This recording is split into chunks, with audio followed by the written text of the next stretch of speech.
Being alone is supposed to feel safe until something happens that proves you're not.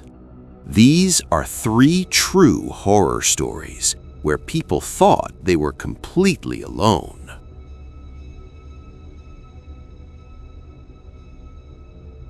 I used to go to the gym late at night, not because I preferred it, but because it was the only time I had after work. Around 11:30 p.m., the place would usually be almost empty. Maybe one or two people at most, sometimes no one at all. And honestly, I liked that. No waiting for machines, no noise, just quiet and my own routine. At least, that's what I thought it was. That night felt normal at first. I remember scanning my membership card at the entrance. The front desk was empty, which wasn't unusual at that hour. The lights were on, everything looked normal, just quiet. Too quiet, maybe. But I didn't think much of it. I put my bag down in the locker room, changed, and walked out onto the gym floor. Completely empty. There's a different kind of silence when you're alone at a place that's usually full of people. It's not peaceful, it's just off. The hum of the machines felt louder than usual. Every step I took echoed more than it should have. Still, I plugged in my earphones and started warming up on the treadmill. About 5 minutes in, I noticed something behind me. Not clearly, just movement. The gym has mirrors everywhere, so even when you're facing forward, you can see almost the entire room behind you. And for a second, I thought I saw someone walk past the weight section. I turned around immediately. Nothing. Empty. I took out one earbud and listened. No footsteps, no doors, no voices. Just that same low hum of the machines. I stood there for a few seconds, staring at the reflection in the mirror, trying to figure out what I had seen. Maybe it was just my reflection shifting, or someone leaving that I didn't notice earlier. That made sense. At least, it did at the time. I went back to running, but I didn't put the earbud back in. A few minutes later, I heard something. A soft, metallic sound, like a weight plate being moved. It came from behind me. I stepped off the treadmill and turned around again. This time, I walked toward the weight section. Slowly. Each step felt louder than it should have, and the deeper I went into the gym, the more it felt like I wasn't alone anymore. When I reached the dumbbell rack, everything looked normal. Weights were in place, no one there, no movement. I stood there for a moment, just listening. Then I told myself I was overthinking it. Maybe the sound came from somewhere else. Maybe something shifted slightly. Old equipment, loose metal, it happens. I grabbed a pair of dumbbells and started my set. But something felt off. After a few reps, I glanced up at the mirror in front of me, and that's when I noticed it. One of the machines in the background had moved. It wasn't obvious, just slightly out of position, but I was sure of it. I had walked past that exact machine earlier, and it was aligned straight with the others. Now, it was angled, like someone had just used it. I stopped mid-set, put the weights down slowly, and just stared at it. There was no one there. That was the moment something shifted in my head. It wasn't just uneasiness anymore. It was awareness. I picked up my phone and checked the time. 11:52 p.m. Still early enough that someone could be around. Maybe in the locker room. Maybe I just didn't see them. I called out. "Hello?" No response. I waited. Nothing. Then I heard it again. This time, closer. A faint sound, like a shoe sliding slightly across the floor. Behind me. I turned immediately. Nothing. But now my heart was beating faster. Not panic, just alert. I grabbed my towel and started walking back toward the front of the gym. Not running, just walking, trying to act normal. As I passed the mirror again, I caught something. A reflection. For less than a second, someone standing near the far corner. I froze and slowly turned my head toward that direction. Nothing. The corner was empty, but I knew what I saw, and that's when it hit me. If someone was there, they were moving when I wasn't looking. That thought alone was enough. I didn't check the locker room. I didn't look around again. I walked straight to the exit. As I got closer to the door, I heard footsteps behind me. Clear this time. Not loud, but fast, like someone was walking quickly, trying not to be heard. I didn't turn around. I just kept walking, faster now. My hand was already on the door handle before I even realized it. I pushed it open and stepped outside, and the moment I did, the sound stopped completely. I stood there for a second, breathing, listening. Nothing followed me out. I turned back slowly and looked through the glass door. The gym was exactly how I left it. Empty. No movement, no shadows, nothing. I waited for maybe 10 seconds, then 20. Still nothing. I left. The next day I went back during the afternoon. I needed to know if I had imagined everything. I asked the front desk guy if anyone else had been there late the previous night. He checked the system. No, he said. You were the only one who scanned in. I told him I thought someone else might have been inside. He just shrugged, said maybe someone forgot to scan. But here's the part that didn't make sense. This gym doesn't allow entry without scanning. The doors stay locked. There's no way in unless someone was already inside. And if they were, that means the entire time I was there, I wasn't alone.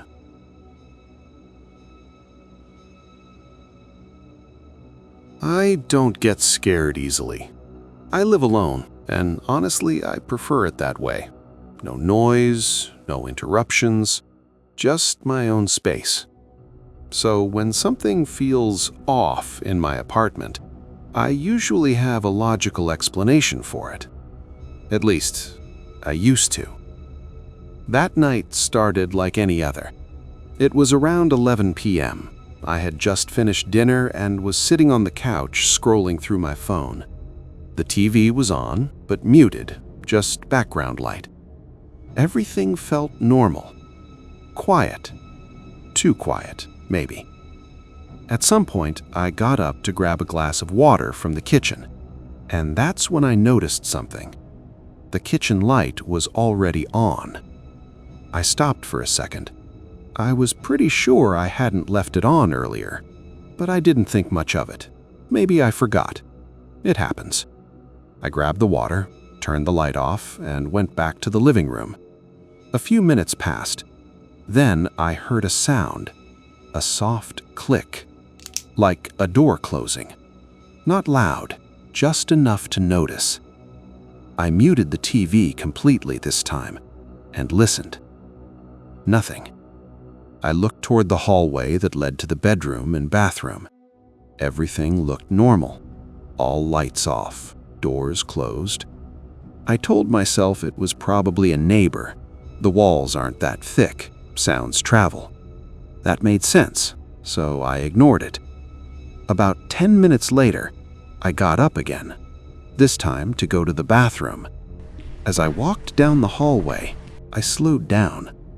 The bathroom door was slightly open. I always close it. Always. Not fully, but enough that it doesn't stay open like that. I stood there, staring at it, trying to remember if I had opened it earlier. I couldn't. Still, I pushed it open. The bathroom was empty. Everything looked normal. I checked behind the door. Nothing. At that point, I felt something I hadn't felt that night. Not fear, just awareness.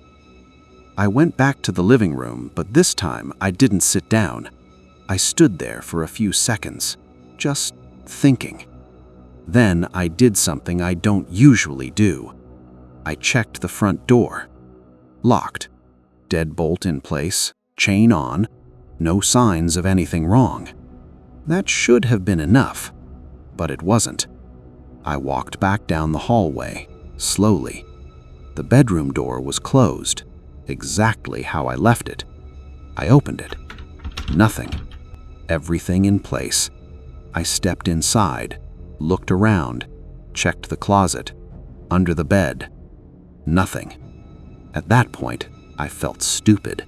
I told myself I was overreacting, that everything had a simple explanation. So I went back to the living room, sat down, turned the volume back on, and tried to forget about it. But I couldn't, because a few minutes later, I heard it again. This time, it was different. A sound from inside the apartment. Not the walls, not outside. Inside.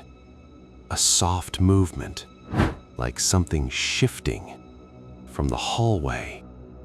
I froze. Didn't move. Didn't breathe. I just listened. And then, footsteps. Very light, very slow, but real. I muted the TV again. The footsteps stopped. Complete silence. My heart was beating faster now. I stood up, slowly, and walked toward the hallway. Each step felt heavier than the last. When I reached the entrance of the hallway, I stopped, because something was wrong. The bedroom door was open. I was sure I had closed it. I didn't move any closer. I just stood there staring into the dark room. And then I realized something that made everything worse. The lights were off in there, but I could still see movement. Not clearly, just a shift, like someone adjusting their position inside my room. I didn't say anything, didn't call out, because at that moment, I knew. If someone was in there, they already knew I was here. And the worst part? They hadn't left. I slowly stepped backwards, keeping my eyes on the bedroom, step by step, until I reached the front door. My hands were shaking slightly, but I stayed quiet. I unlocked the chain, then the deadbolt. Each click felt louder than it should have. I opened the door, slowly, and stepped outside. I didn't run. I just walked, closed the door behind me, and stood there in the hallway for a few seconds. Then I listened. Nothing. No movement, no sound. Just silence. I called the police. They came about 10 minutes later, checked the entire apartment, every room, every corner. Nothing. No one inside. No signs of forced entry. No open windows. Nothing missing. They told me it was probably nothing. Maybe stress. Maybe I imagined it. Maybe. But here's the part that I still can't explain. Before they left, one of the officers asked me something. "Do you live alone?" I said yes. He nodded, then pointed toward my bedroom and said, "Then whose shoes are those?" I felt my stomach drop because I hadn't gone back into the room yet, and I already knew. those weren't mine.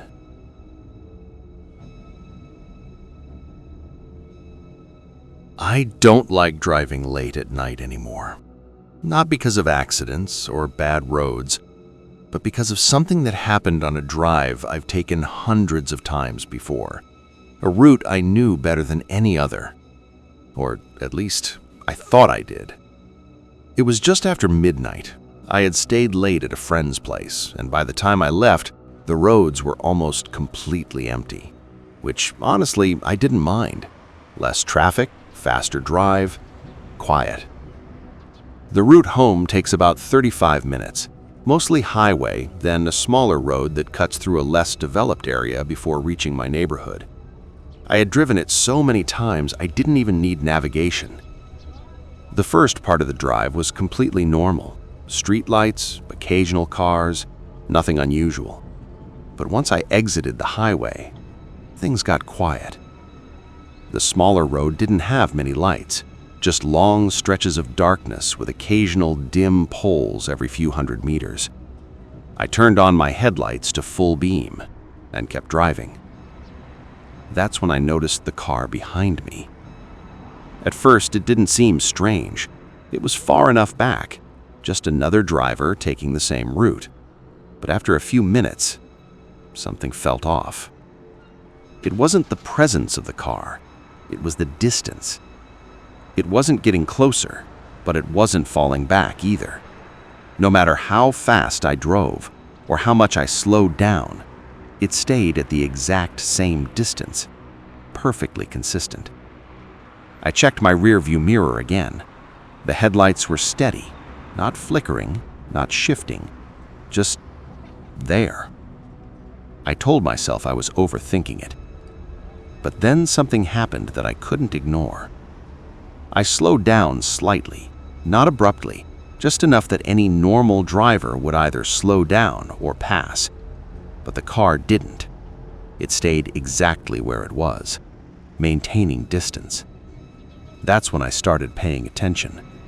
I changed lanes slightly within my lane, not enough to be obvious, just a subtle shift. And a second later, the headlights behind me shifted too, matching my movement. My grip tightened on the steering wheel. Now I knew. This wasn't coincidence. I looked at the road ahead. Empty. Then back in the mirror. Still there. Same distance. I picked up my phone and checked the signal. No bars. Of course. That part of the road always had weak coverage. I kept driving, trying to stay calm. Then I made a decision. I took a turn. Not my usual route, just a random side road that I knew eventually connected back. I didn't signal, just turned. For a second, I thought I lost them. But then, the headlights turned too, right behind me.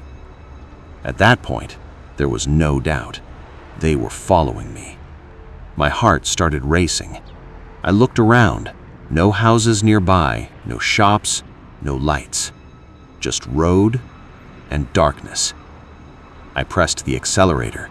The engine responded immediately. The car sped up, and within seconds, so did the car behind me.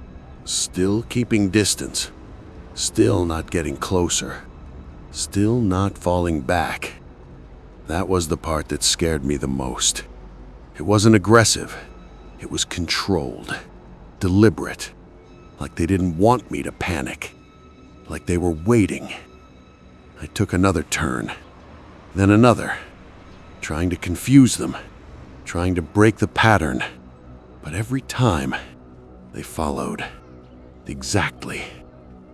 At one point, I considered stopping, just pulling over and confronting whoever it was. But something told me not to. This didn't feel random.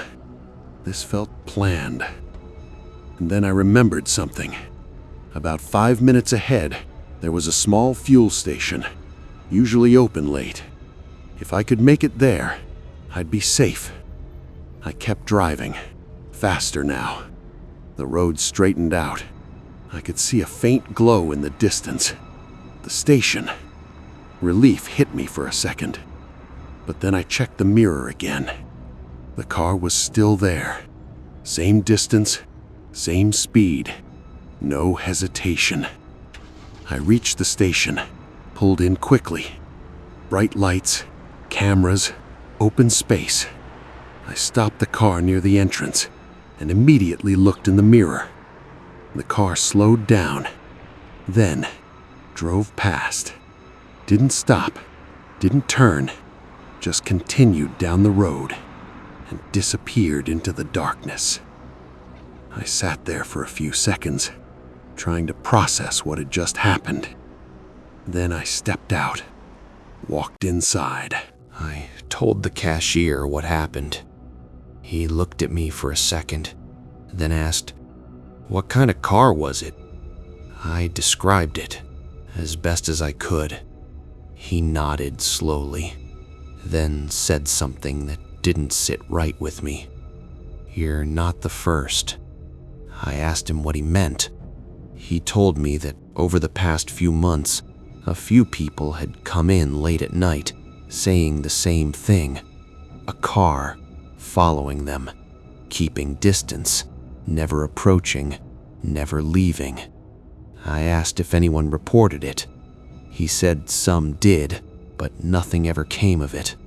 No plates, no clear description, just headlights in the dark. I stayed there for a while, until I felt safe enough to leave. When I finally drove home, I took a completely different route, and I didn't see that car again. But even now, every time I drive alone at night, and I see headlights behind me, staying just a little too consistent, I don't slow down anymore.